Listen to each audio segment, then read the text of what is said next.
मगर लड़ाई कितनी भी कठिन हो, सत्यमेव जयते। राष्ट्रवीरों की धरती, वीर मराठा। जो अधिकारी जिस समाज के रुपयों पे पलते हैं, it is the atrocity of law.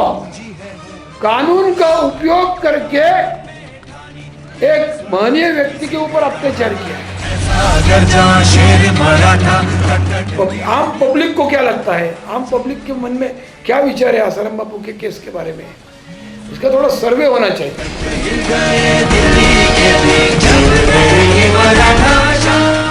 Asaram Bapu को फंसाने के लिए जो बातें हुई है, जिस लड़की के बारे में ये सब चल रहा है, जिस लड़की की शिकायत से ये सब काम हुआ है, वो सब बातें संक्षिप्त में लीगल एक्सपर्ट से चर्चा करके जनता के सामने रखनी चाहिए।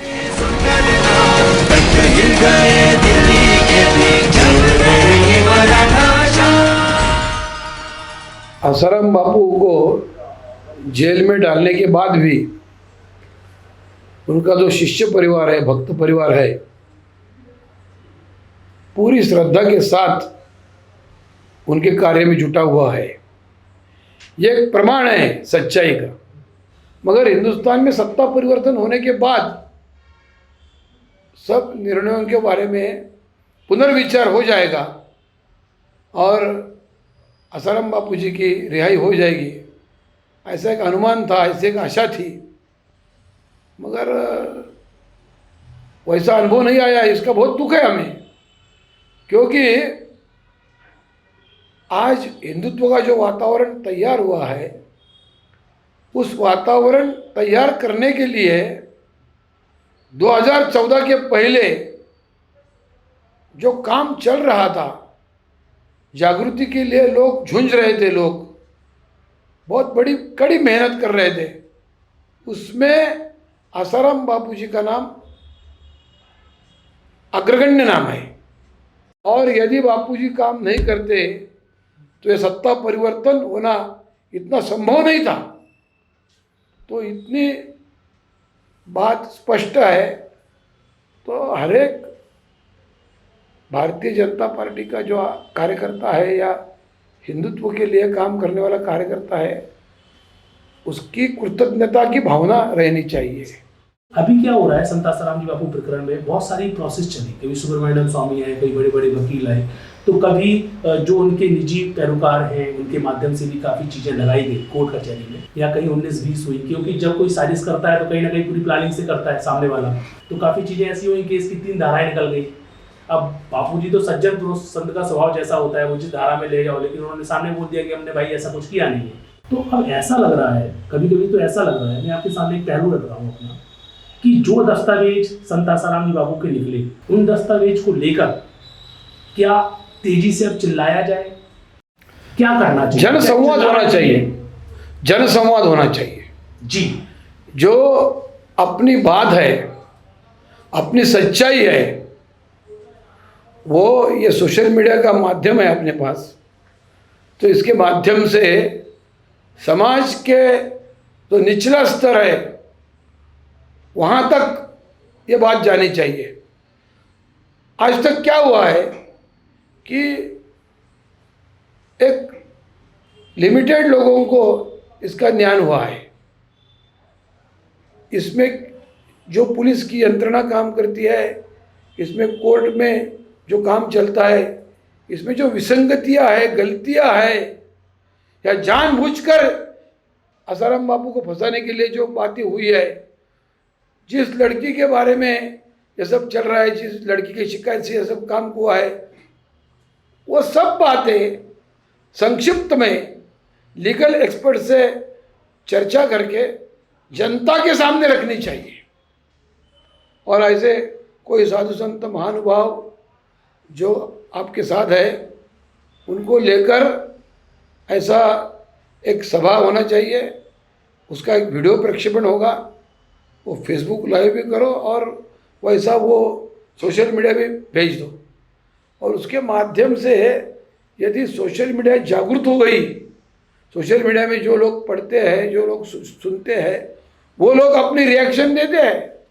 और उन्होंने यदि बोलना शुरू कर दिया कि आसाराम बापू निर्दोष होने के बाद भी 8 बरस से अंदर है, ये साधु संत के ऊपर बहुत बड़ा अत्याचार है। हिंदुस्तान में वैसा देखा जाए तो संत परंपरा के बारे में बहुत गलतियां हो रही है।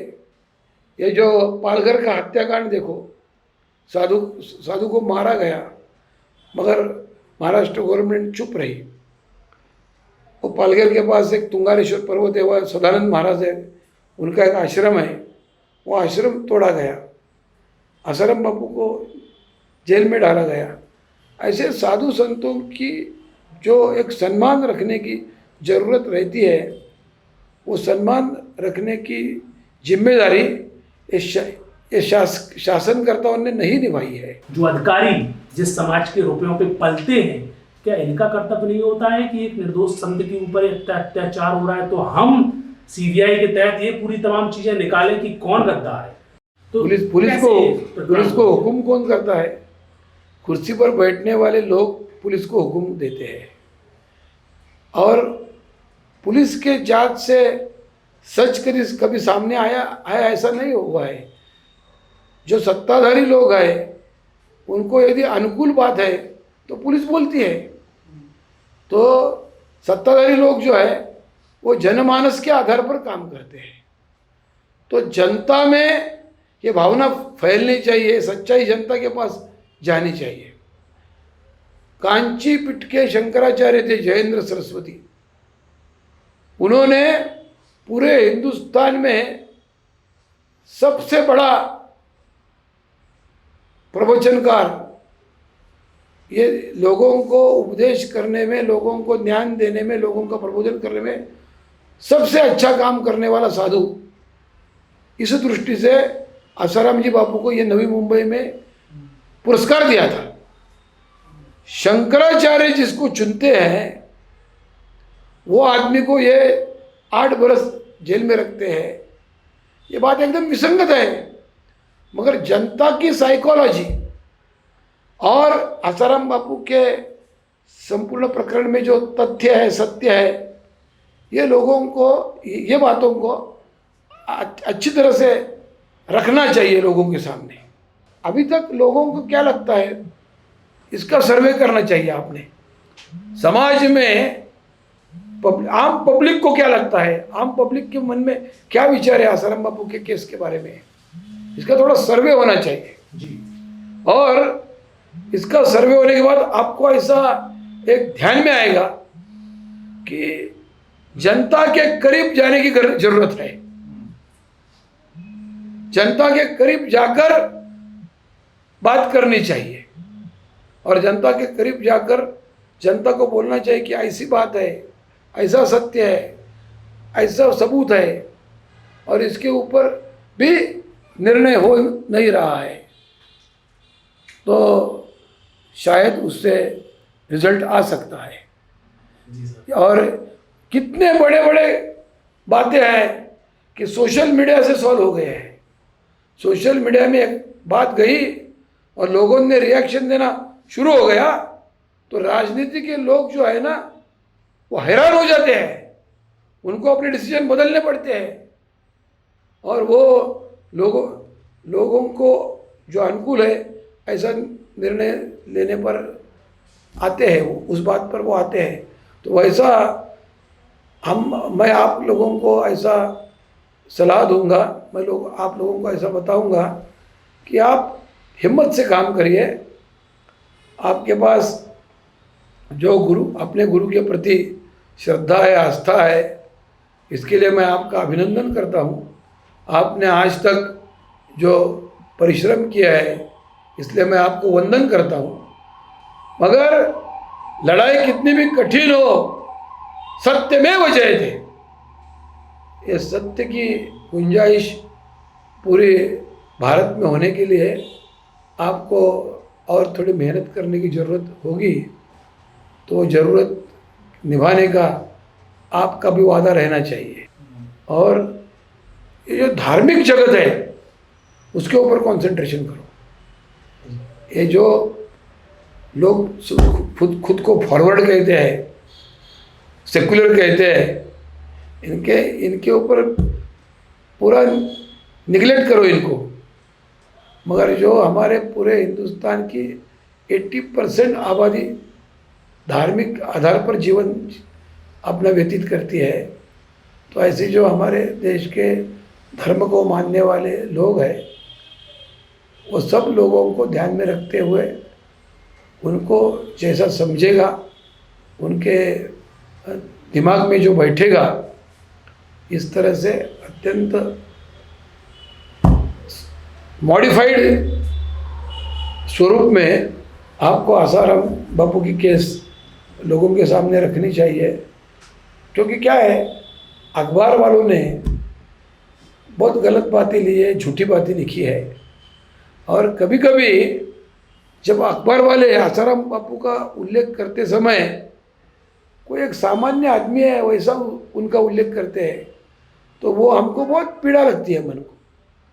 तो ये फिजूल लोग हैं, इनके ऊपर क्या ध्यान दे रहे हैं? अपने को मालूम है, अपने अंतरात्मा को मालूम है कि आसाराम बापू जी का केस ये फॉल्स केस है, फालतू केस है। It is the atrocity of law.